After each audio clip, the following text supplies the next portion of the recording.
So today's video is one that I have wanted to film for a couple weeks now, but I just did not feel prepared or ready to do so. So I am so thankful that I'm in a place now where I can make a video about this, because I know there are so many people out there who are struggling through similar stuff. And so I'm happy to be in a place where I can share our journey with changing our wedding plans, and hopefully this hits home with somebody else to make them feel a little less alone. But like I said, this video is all about how our wedding plans have changed, and I just want to start with my heart completely goes out to everyone affected by what is going on right now, and specifically brides who are having to change their plans, because it's not easy in the least. So my heart just really goes out to everybody, and I just want people to know that they're not alone in having to make really tough decisions and feeling that pressure of not knowing what to do.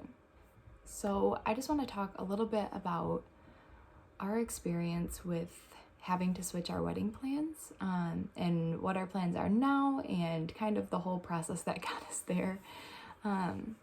So originally we were planning to get married June 13, and we were having a wedding at the church I grew up at, and it was going to be like 250 people. We were going to have a big reception after, and we just had this big wedding plan that was kind of our dream.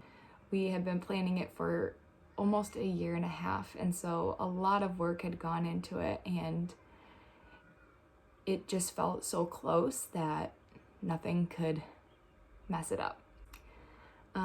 But then a couple of months ago, when all of this started, and I'm not going to specifically reference what's going on in the world because I know YouTube is strict about using those words, and I don't want my video to get taken down.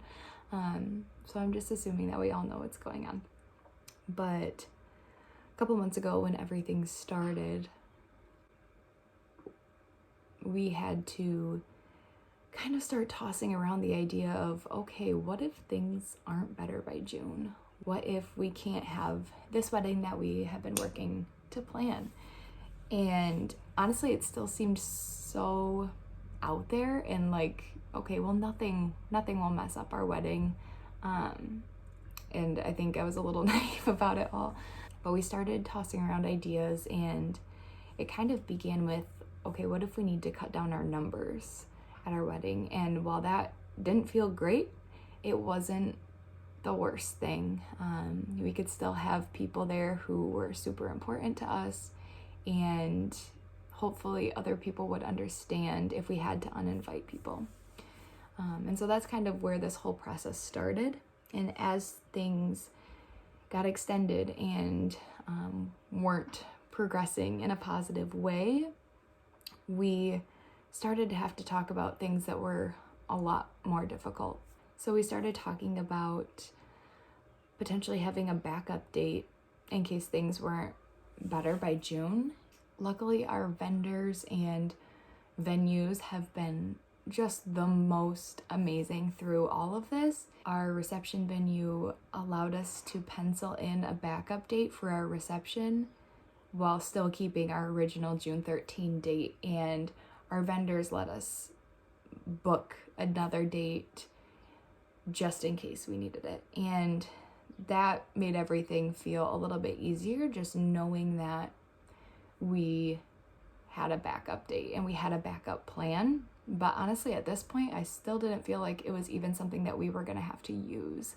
I thought for sure that, everything would get better and we would be able to have the wedding that we planned. So I think it was a little bit over a month ago now where things started to really look kind of grim, and we started to realize that this probably isn't going to resolve by June, and we can't hold out until June to see what happens, because we have to have a plan, and we have to let people know in fairness. And so at this point, my showers were getting canceled. other friends that I have were starting to make alternate plans for their weddings. And so I think we hit a point where we realized that something is going to look different. This was probably the most difficult part of it all because we had to start tossing around the ideas. We had to start tossing around the options that we had, which were really to still get married on June 13 and have it look completely different than we ever planned, or postpone the whole thing altogether in hopes to still have our dream day. And I will say that there was a good week there where we didn't know what we were going to do, and it was incredibly emotional, and I honestly get teary just thinking about it and just remembering what that felt like.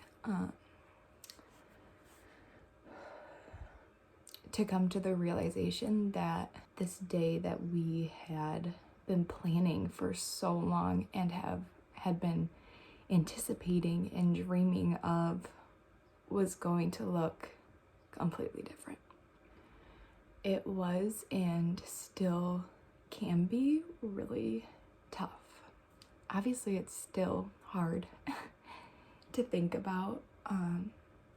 I just want to be honest with the fact that none of this has been easy, and definitely never something that I thought we would have to make decisions about, or that I even thought we would have to deal with. I cannot stress enough. I know there are so many people who are going through a similar thing, and I cannot stress enough the importance of allowing yourself to feel the emotions that come along with changing plans like this, whether it be disappointment or anger or sadness or whatever it is. It is so important to allow yourself to feel the whole spectrum of emotions. And I know for me, I had to grieve the loss of the wedding day that we had planned and the wedding day that I had dreamt of my entire life. So often we don't give ourselves permission to have feelings of anger or sadness or grief or frustration in the midst of something that's supposed to be joyful.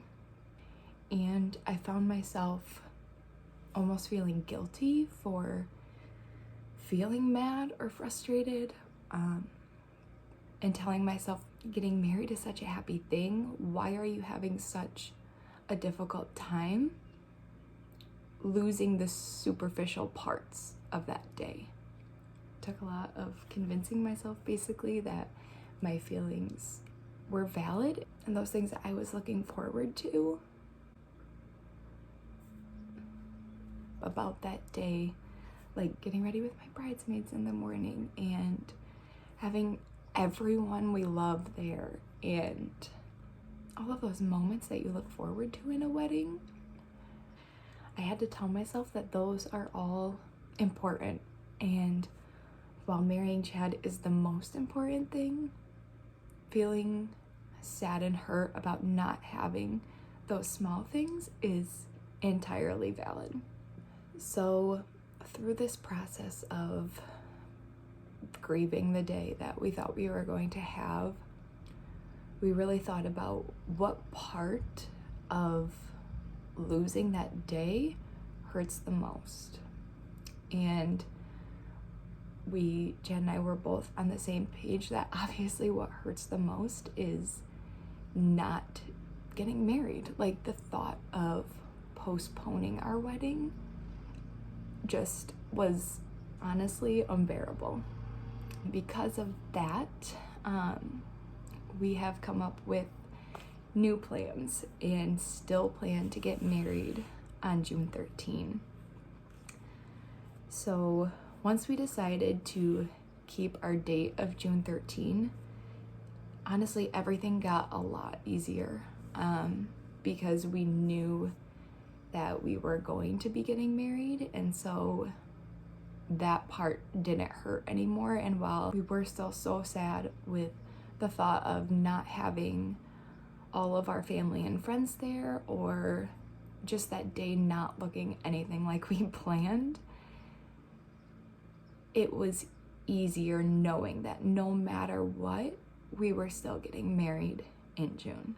So another thing that was so helpful after deciding that we weren't going to postpone was trying to make our new ceremony on June 13 feel completely different from the one we had planned.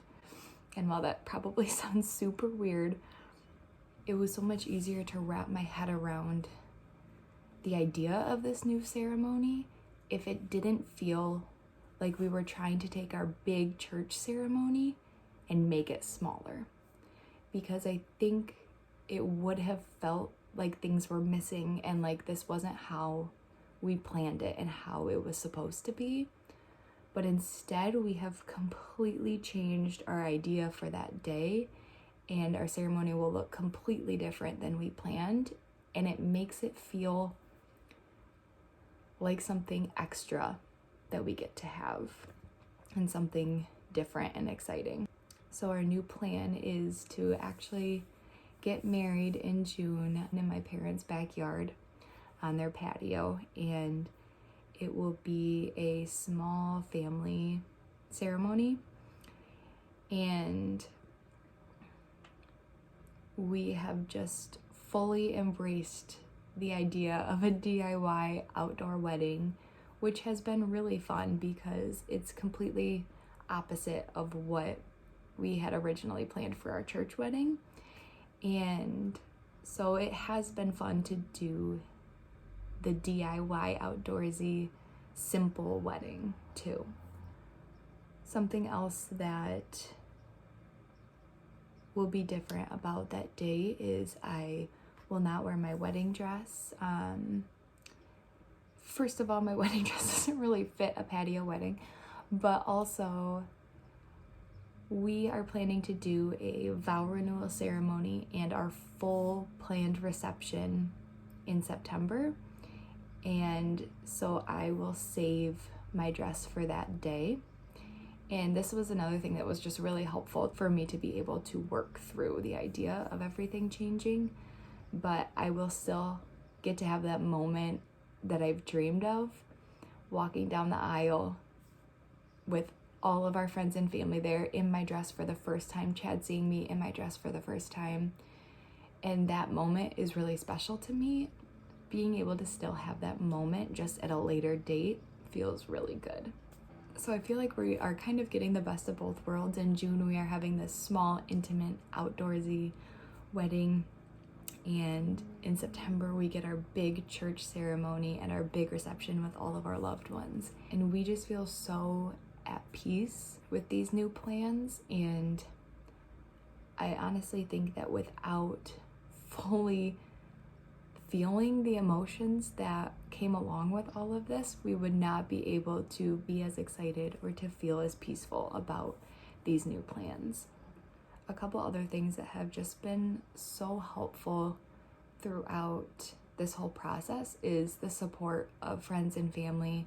Our parents have just been incredible, supporting us and supporting the decisions that we have made and how we have decided to move forward with this, as well as just helping just all hands on deck basically plan another wedding.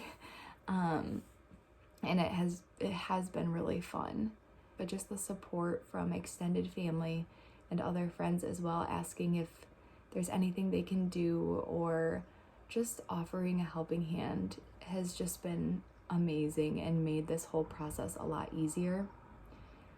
I also think that this whole thing has really helped us gain some perspective on what a wedding and what getting married is actually about. And while I think there is absolutely no shame in being excited about all the extra things that come with a wedding day and come with getting married.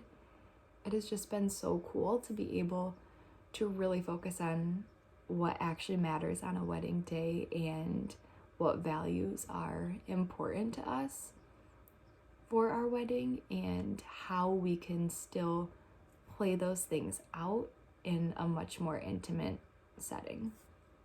So I think this video has been a little bit all over, but honestly that is just how my head feels right now. But overall, we are so excited to get married in June, and we are so excited about our new plans. And although it has been incredibly emotional and difficult, we are so thankful for support from our friends and family, and honestly could not do it without them. And we are just looking forward to being married finally and starting our lives together. So that is really our condensed journey through all of that. I hope that if you do know somebody who is getting married in all of this craziness and needs some support, that you could send this video their way. I think it's so helpful, and I know it's been so helpful for me to hear from other brides and other people getting married, just to normalize the feelings that come along with all of this, and just to not feel quite as alone. So please share this video in hopes that it'll help someone feel less alone. And don't forget to like and subscribe, and I look forward to seeing you in my next video. Bye.